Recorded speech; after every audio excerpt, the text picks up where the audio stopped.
Yang kita hormati, mau panggil ayahanda masih muda.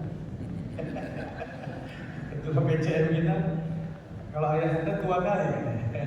Kalau ayahanda milik ya, ayahanda Gustaf Ahmad, iya. Jadi Ustaz Dedi ya, Ustaz Taufik, Ustaz Taufik, kan Ustaz Dedi terus. Ustaz Taufik, pimpinan cabang Muhammadiyah Tanjung Sari, kemudian untuk para pimpinan cabang, Buya, para pimpinan, kemudian bunda-bunda kita dari Aisyah, cabang Tanjung Sari, Ranting, ya, Orto, dan semualah keluarga besar Muhammadiyah yang tidak bisa saya sebutkan satu persatu. Hari ini hadir juga ini kepala SMP Muhammadiyah Ahmad Dahlan dari Aikan Lompang, ya, Ustaz Ilyas, kemudian Ustaz Diki, ya, Ustaz Diki ini kepala SD Muhammadiyah 3 Aikan Lompang, hadir juga bersama kita. Kemudian ini ada kepala SMP Az-Zakiyah, ya, leadership. Nah, kebetulan dia sepupu saya, ketemunya ketika di sekolah. Berkunjung ke sekolah tersebut, Ustaz Akil Rangkuti, Bapak Ibu.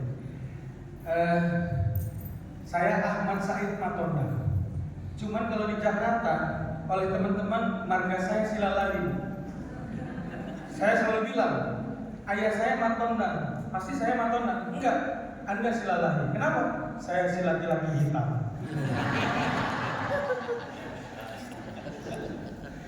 Jadi kalau di Jakarta kita kena roasting terus, ya, kena ceng-cengan orang Betawi di sana.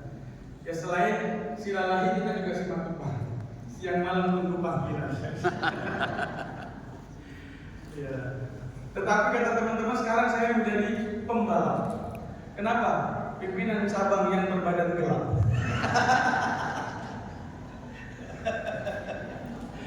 Ya. Bapak Ibu yang berbahagia, alhamdulillah tentu bersyukur pada Allah. Pada hari ini kita bersilaturahim di pimpinan cabang yang keren banget. Kenapa? Ini pimpinan cabang terbaik sedunia dan akhirat. Tahun berapa dapat penghargaan saja? 2000 ini ya? Tahun 2024 ini ya? Tahun 2020. Makanya ketika Ustaz Taufik telepon, Ustaz, kami mau datang ke PCM Kebayoran Baru. Saya bilang, salah Ustaz, PCM terbaik itu PCM Tanjung Sari, bukan PCM Kebayoran Baru. PCM Kebayoran Baru itu PCM nominasi, sudah 3 periode nominasi saja. Kemarin PCM dapat nominasi yang ke-40 saja. Sama-sama kita ikut gitu ya, presentasi ya. Nah, ibu bapak yang berbahagia, tentu bersyukur kepada Allah. Pada hari ini kita dapat silaturahim, saling sharing. Salawat dan salam semoga senantiasa tercurah kepada junjungan kita Nabi Muhammad SAW. Ramadan yang lalu kita sudah mendapatkan meraih anugerah Allah. Ya, banyak anugerah Allah yang kita raih. Tentu setelah Ramadan kita ingin anugerah-anugerah yang Allah berikan pada kita di malam-malam Ramadan, pada bulan-bulan Ramadan itu terus bisa kita raih sampai 1 bulan yang akan datang. Tentu bagaimana caranya? Allah berfirman di dalam Al-Quran, "Duribat alaihimud dhillah aynama suqifu illa bihablin minallah wa hablin minan nas." Sungguh ya, kita akan ditimpakan kesulitan, kesukaran, kehinaan. Ya, di mana saja kita berada, kecuali ketika kita mampu menjalin hubungan baik kepada Allah dan hubungan baik kepada sesama manusia.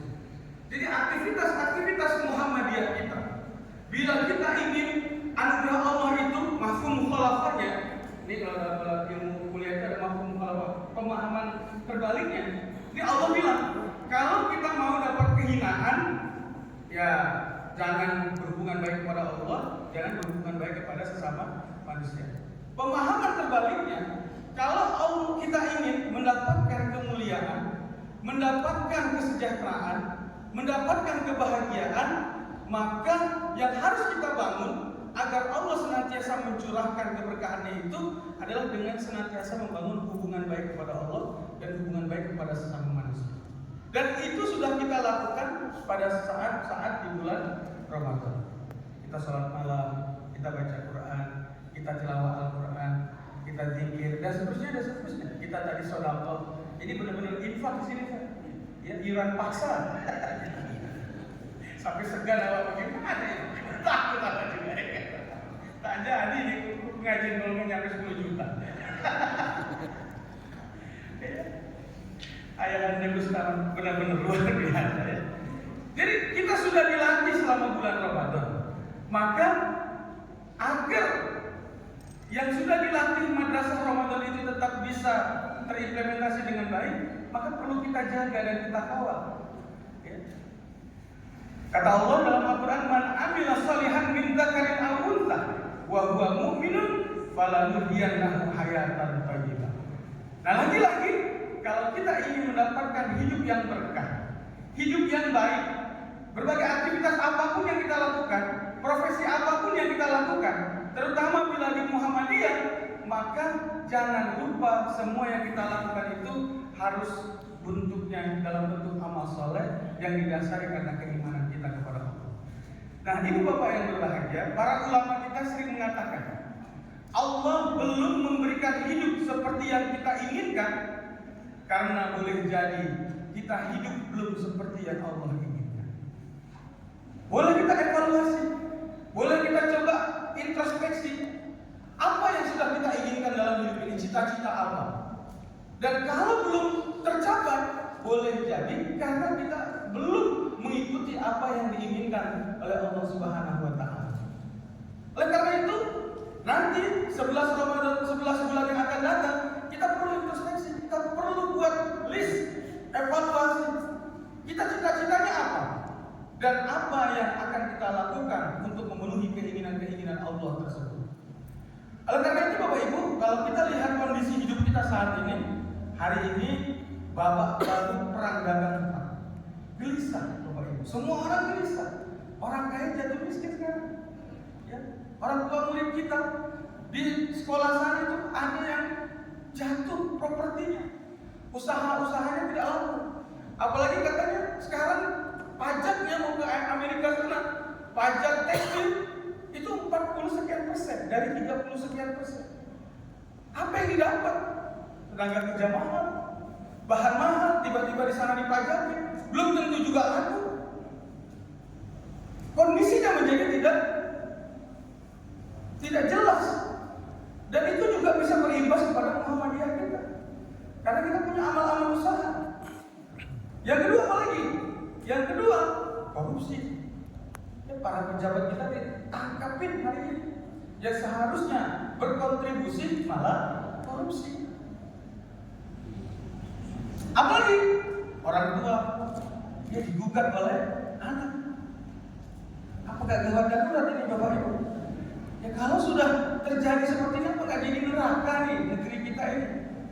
Ada anak yang berani, bahkan banyak yang meninggalkan orang tuanya tanpa diurus.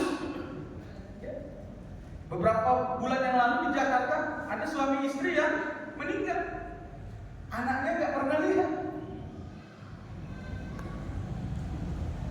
Ini kondisi-kondisi yang terjadi di negeri kita. Belum lagi bencana pornografi. Baru saja kita mengundang Bunda Eli Risma, seorang tokoh parenting. Beliau menyampaikan 70% mahasiswa kita, hampir 60 dari 100%, 70% mereka sudah melakukan hubungan seks di luar nikah. Mau jadi apa negeri kita? 70%, kenapa? Mereka ngekos, mereka hidup sudah liberal, bebas, tidak ada lagi pengawasan dari orang tua.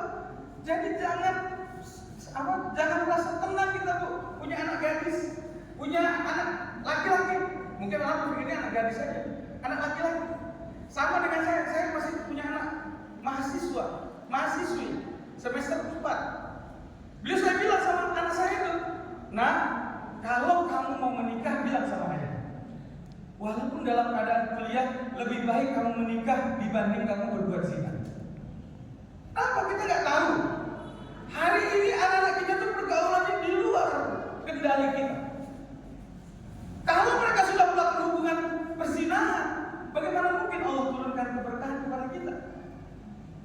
Jadi 70% itu boleh jadi situ anak kita, Pak. Ya. Kondisi-kondisi seperti ini sangat mengkhawatirkan kita. Walau anna ahlal qura amanu wattaqau la fatahna 'alaihim barakatim minas sama'i. Tapi walakin kadzabu, kalau kita dustakan itu, Allah akan timpakan kehancuran di negeri kita ini. Belum lagi yang kaum pelangi itu, ya kan? Coba nih anak SD di Magetan bikin video adegan hubungan intim. Anak SD dari sekarang